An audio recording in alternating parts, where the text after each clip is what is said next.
بسم الله الرحمن الرحيم السلام عليكم ورحمة الله تعالى وبركاته إذا هذا وضيان ميل بعض جوكتين كسر وهذا وروي دلك دافع عالم كي نجسوا جري وهذا أنا وكلاد كده وتين شاشة عالم جاي عبد وقت تي في قضبضة ودور كرون وركيانا وحق غيب كع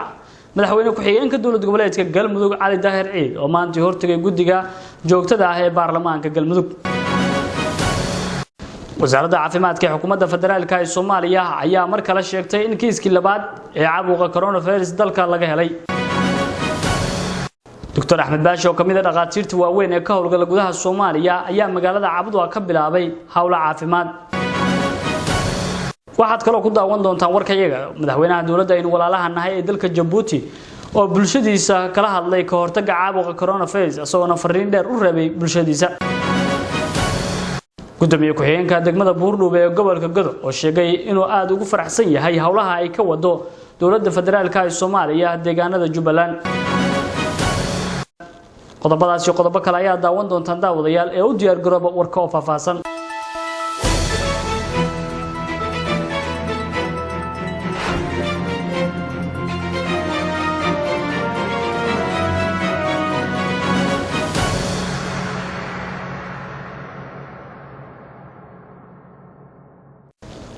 markale isku soo laabasho wanaagsan daawadayaashana qiimaha leh hadii aynu ku bilowno wasaaradda caafimaadka ee xukuumadda federaalka ee Soomaaliya ayaa mar kale ku dhawaaqday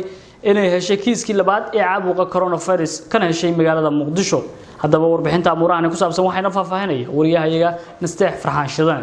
wasiirka wasaaradda caafimaadka ee xukuumadda federaalka ee Soomaaliya Fawziya Abikar Nuur ayaa shaacisay in magaalada Muqdisho laga helay qofkii labaad ee qaba cudurka COVID-19 ee ku baahay caalamka shir jaraa'id oo ay ku qabatay magaalada Muqdisho ayay maanta ku shaacisay in qof Soomaali ah oo ka yimid dalka dibadiisa kadib baaritaan lagu sameeyay laga helay COVID-19 waxa ay sheegtay in qofkaas uusan jirkiisa ka muuqan wax calaamad ah hayeeshe wasaaradda caafimaadka ayaa muwaadinka Soomaaliyeed ay gacanta ku hayn doontaa ilaa iyo intuu ka caafimaadayo السلام عليكم ورحمة الله وبركاته ساكي وحن ربا إن الصومالي دا يبلشوين تلو ذاقو إن حالة كلا كورونا فيروس بوزيتيف laga helay muwaadin Soomaaliyeed oo wadanka yimid muwaadinkaas waa xaqiijinta shalay ay noo timid in ay yahay positive muwaadinkaas waa muwaadin aanan lahayn calaamadihii cudurka aysan ka muuqanin waa alxamdulillah ilaahay waxaan ka rajeynaa inuusan ku soo bixin marka muwaadinka dibadda ka yimid waa dadka la haayo oo karantiilka ku jira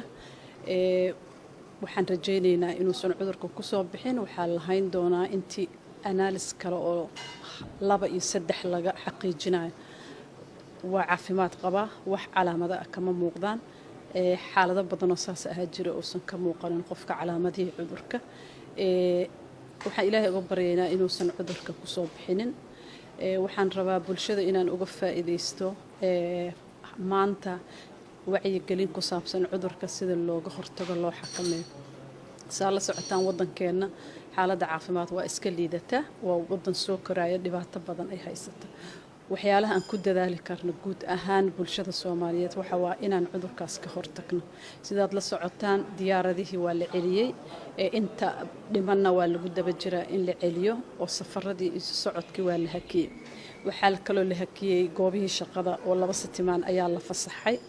waxaa kaloo la hakiyay oo la fasaxay ardadii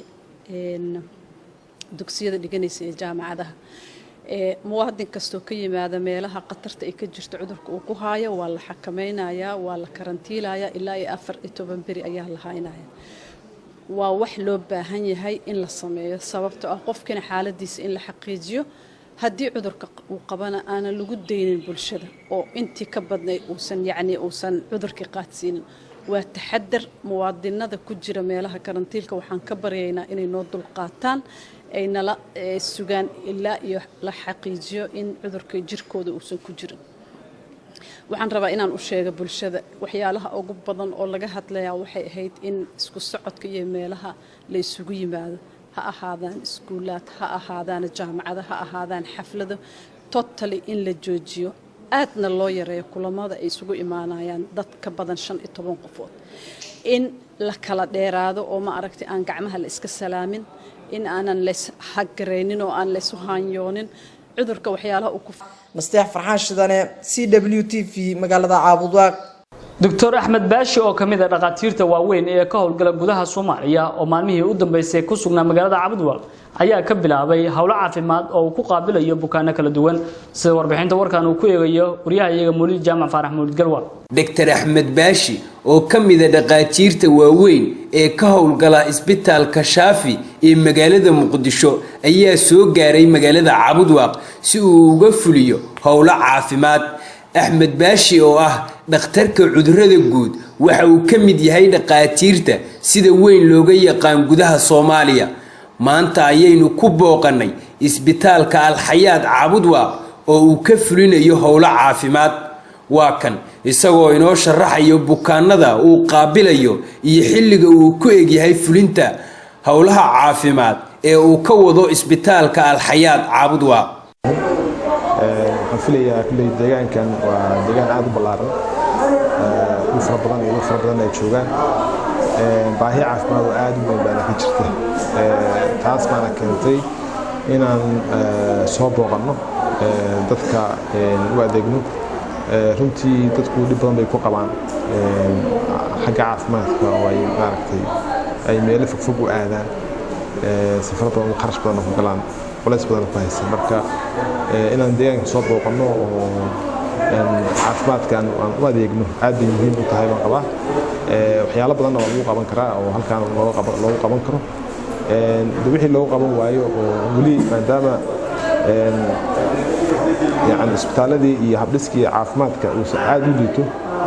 wixii hadii lagu qaban waayana waka laakiin wixii lagu qaban karo in lagu qabto aad muhiim u tahay qaba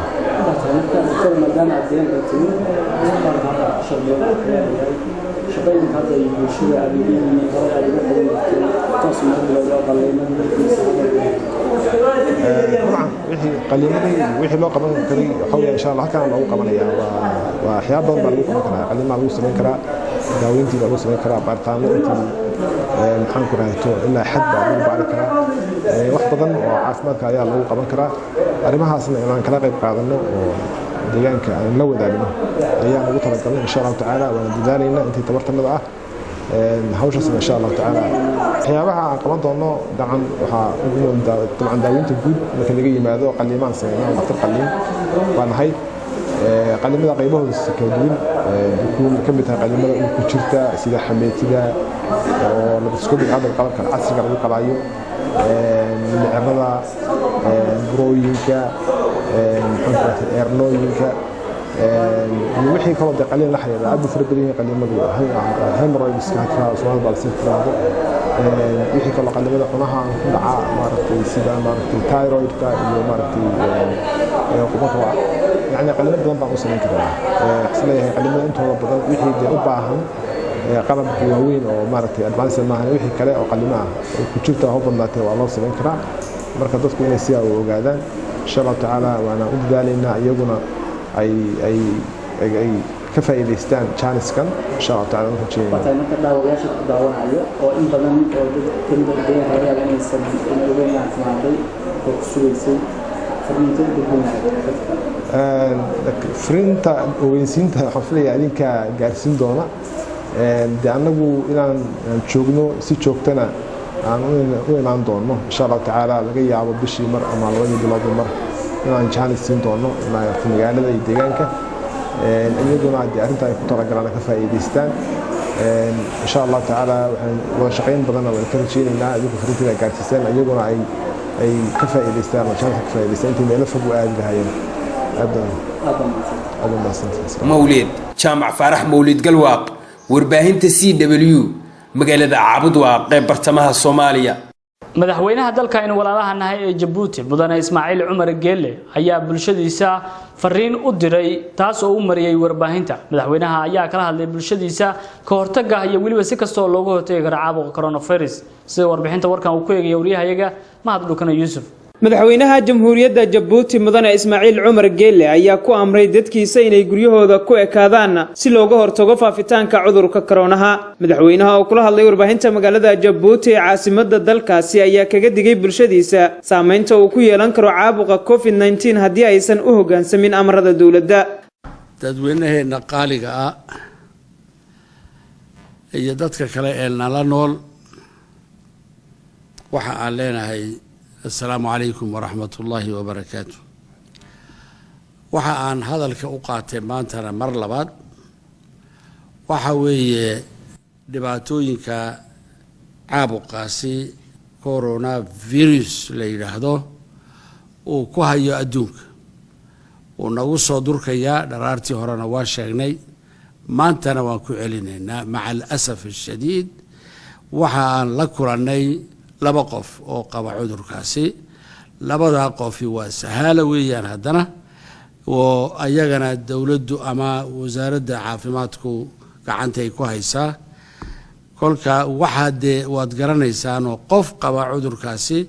reerkiisa hareerihiisa asxaabtiisa intaba u gaarsiinaya maalin qurahatay inuu 20 iyo 30 wax ka badan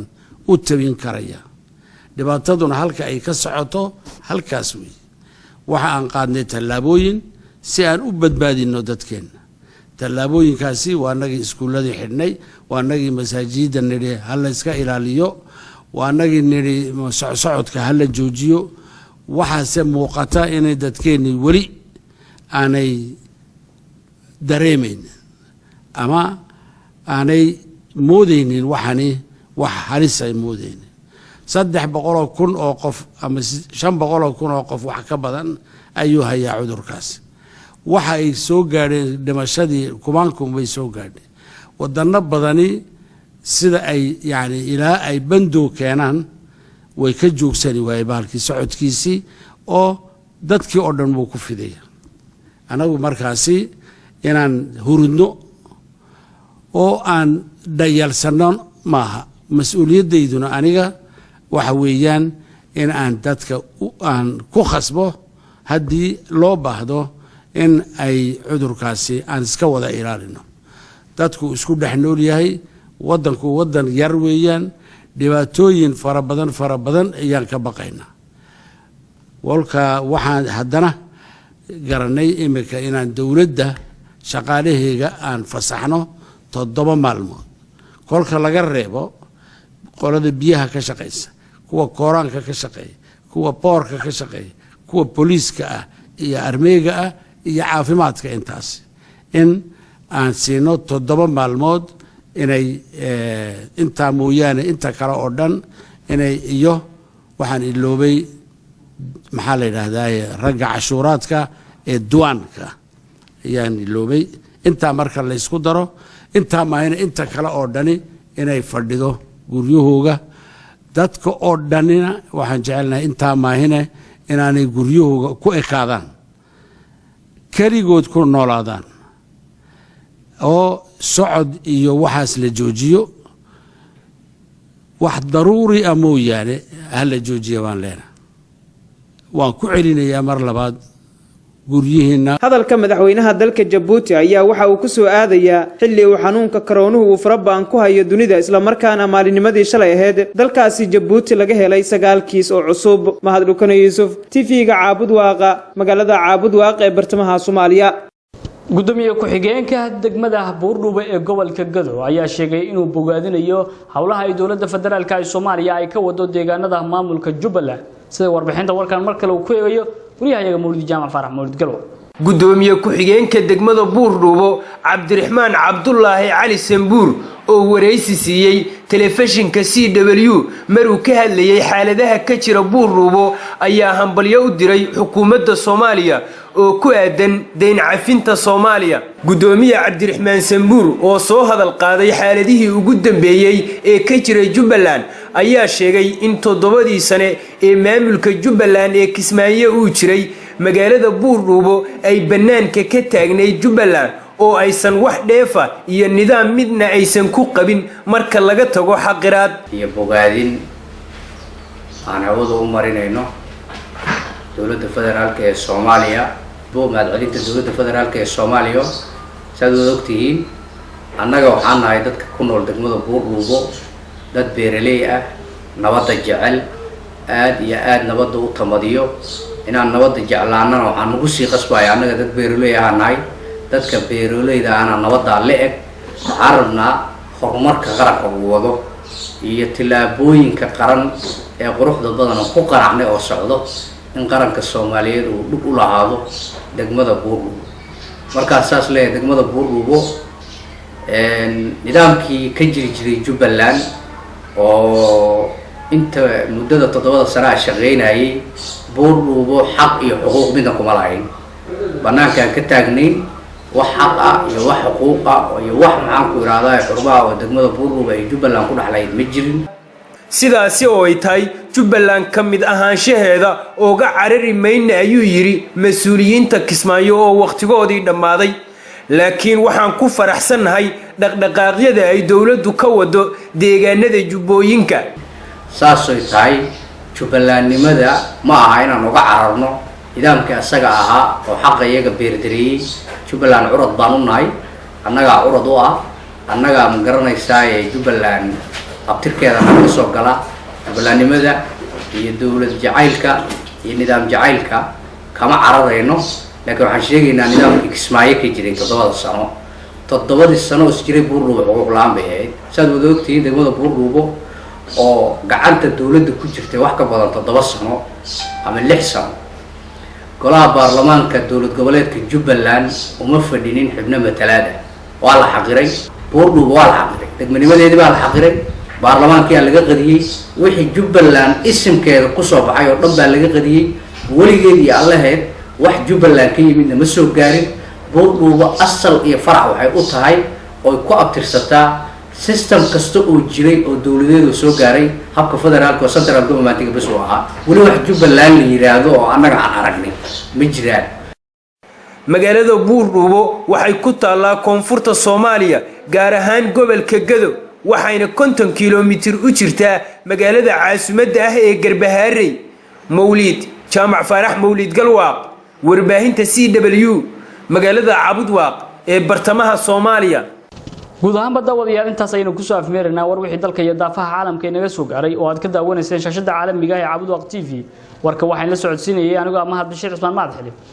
dhammaan intii kala qayb qaadatay aniga waxaan kaga tageynaa sidaas nabadgelyo